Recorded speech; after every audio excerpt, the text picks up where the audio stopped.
টাকা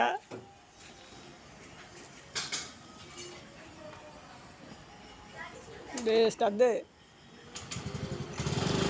দেখি ভাই বাঁচিয়ে ফিরিস না বন্ধু এখন খাবার ডেলিভারি করার জন্য বেরিয়ে পড়েছে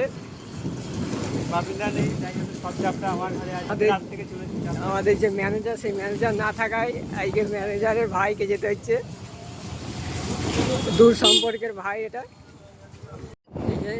আমরা পলাশি চলে এসেছি এখন সেই জায়গাটা খুঁজতে ব্যস্ত যে জায়গাটাতে আমাদের ডেলিভারিটা দিতে হবে ওই যে সামনে সামনে অভিজিৎ এই যে সামনে দাঁড়িয়ে আছে আস্তে আস্তে এই যে আমাদের সেই জায়গা যেখানে আমাদের ডেলিভারি হবে গাড়ির সামনে ডেলিভারি ম্যান এখানে দাঁড়িয়ে কলটা করে বলে দে দাঁড়া ভাই কিছু বলতে চাও সেফ ড্রাইভ সেভ লাইফ বাহ গুড সেফ ড্রাইভ